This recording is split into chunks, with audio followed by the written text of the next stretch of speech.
എല്ലാവർക്കും ഡെലിഷ്യസ് റെസിപ്പീസിലേക്ക് ഒരിക്കൽ കൂടി സ്വാഗതം. ക്രിസ്മസ് ഒക്കെ ഇങ്ങ് അടുത്തെത്താറായില്ലേ?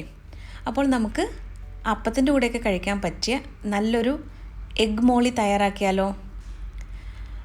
നല്ല ടേസ്റ്റി ആയിട്ടുള്ള ഈ എഗ് മോളി അപ്പത്തിൻ്റെ കൂടെ മാത്രമല്ല, ചപ്പാത്തി, പൊറോട്ട ഇതിൻ്റെ കൂടെ എല്ലാം കഴിക്കാൻ നല്ലതാണ്. അപ്പോൾ ആദ്യം നമുക്ക് മുട്ടയൊന്ന് വേവിച്ചെടുക്കണം. ഇന്നത്തെ നമ്മുടെ റെസിപ്പിക്ക് വേണ്ടിയിട്ട് 3 മുട്ടയാണ് ഞാൻ എടുത്തിട്ടുള്ളത്. ഈ മുട്ട വേവിക്കുന്ന സമയത്ത് അത് പൊട്ടിപ്പോകാതിരിക്കാനായിട്ട് അല്പം വിനാഗിരി കൂടി ഈ വെള്ളത്തിൽ ചേർത്ത് കഴിഞ്ഞാൽ നല്ലതായിരിക്കും. ഇനി നമുക്ക് ഇതെങ്ങനെയാണ് തയ്യാറാക്കുന്നതെന്ന് നോക്കാം. ഒരു കടായിലേക്ക് കുറച്ച് വെളിച്ചെണ്ണയാണ് ഒഴിച്ചത്. ഈ എണ്ണയൊന്ന് ചൂടായി വരുമ്പോഴേക്കും ഒരു കഷ്ണം പട്ട, 2 ഏലയ്ക്ക, 2 ഗ്രാമ്പൂ ഇത്രയുമാണ് ഞാനിപ്പോൾ ചേർത്തത്. ഇത് നന്നായിട്ടൊന്ന് ചൂടാക്കിയെടുക്കാം.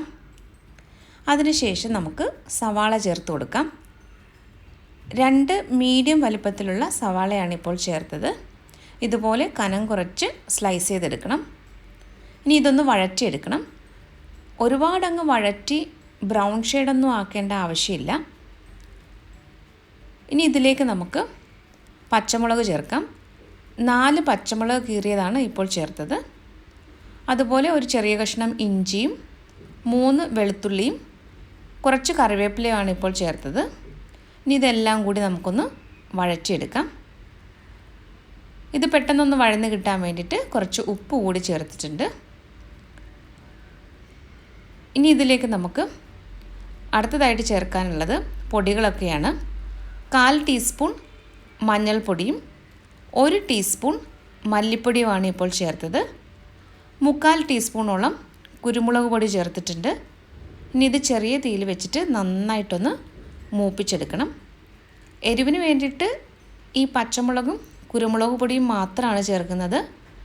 ഇതിൽ മുളക് പൊടിയൊന്നും ചേർക്കാറില്ല. 1/4 ടീസ്പൂൺ ഗരം മസാലയും കൂടി ചേർക്കുന്നുണ്ട്. എല്ലാ പൊടികളും ഏറ്റവും ചെറിയ തീയിൽ വെച്ചിട്ട് വേണം ഒന്ന് മൂപ്പിച്ചെടുക്കാനായിട്ട്. പൊടികളെല്ലാം മൂത്ത് വന്ന് കഴിയുമ്പോഴേക്കും ഇതിലേക്ക് 1 തക്കാളിയാണ് ചേർക്കുന്നത്. ഈ തക്കാളി ഒരുപാടങ്ങ് വെന്തുടഞ്ഞു പോകേണ്ട ആവശ്യമില്ല. ചെറുതായിട്ടൊന്ന് വഴറ്റിയെടുത്താൽ മാത്രം മതിയാകും. അപ്പോൾ നമുക്കിതൊന്ന് അടച്ചു വെച്ചിട്ട് ഒന്ന് വേവിച്ചെടുക്കാം. ഇപ്പോൾ അല്പസമയം കഴിഞ്ഞിട്ടുണ്ട്. ഇതൊന്ന് തുറന്ന് നോക്കാം.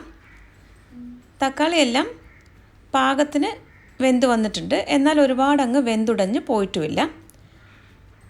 ഇത്രയും മതിയാകും. ഇനി ഇതിലേക്ക് നമുക്ക് 2ാം പാലാണ് ചേർക്കാനുള്ളത്. 1/2 കപ്പ് 2ാം പാലാണ് ഞാനിപ്പോൾ ഇതിലേക്ക് ചേർക്കുന്നത്.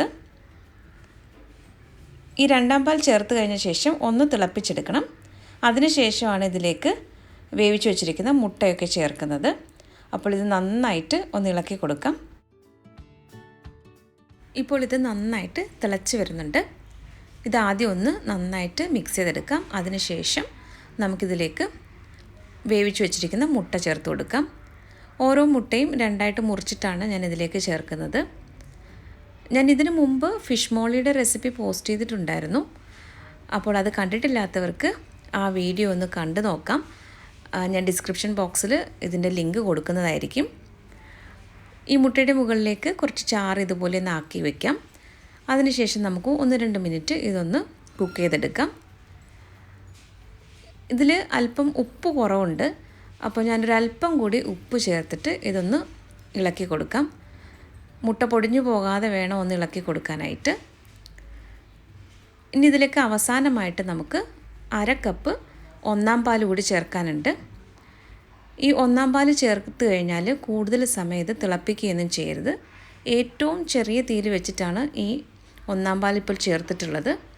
ഇതൊന്ന് മിക്സ് ചെയ്ത് കഴിഞ്ഞാൽ ഉടൻ തന്നെ ഫ്ലെയിം ഓഫ് ചെയ്യാം. അതിനുശേഷം നമുക്കിതിലേക്ക് കുറച്ച് കറിവേപ്പിലയും 1 ടീസ്പൂൺ വെളിച്ചെണ്ണയും കൂടി ഒന്ന് ചേർത്ത് കൊടുക്കാം. എന്നിട്ടൊരു 10-15 മിനിറ്റ് നമുക്കിതൊന്ന് അടച്ചു വയ്ക്കാം. അങ്ങനെ നല്ല രുചികരമായിട്ടുള്ള എഗ് മോളി ഇവിടെ റെഡി ആയിട്ടുണ്ട്. അപ്പോൾ എല്ലാവരും ഇതൊന്ന് ട്രൈ ചെയ്ത് നോക്കണം. ഇത് ട്രൈ ചെയ്ത് നോക്കിയിട്ട് ഇഷ്ടമായാൽ ഫീഡ്ബാക്ക് കൂടി തന്നാൽ നന്നായിരുന്നു. അപ്പോൾ നമ്മുടെ ചാനലിലെ റെസിപ്പികളൊക്കെ നിങ്ങൾക്ക് ഇഷ്ടമാകുന്നുവെങ്കിൽ ചാനൽ കൂടി ഒന്ന് സബ്സ്ക്രൈബ് ചെയ്യാൻ മറക്കരുതേ. അപ്പോൾ മറ്റൊരു നല്ല റെസിപ്പിയുമായിട്ട് വീണ്ടും വരാം. താങ്ക്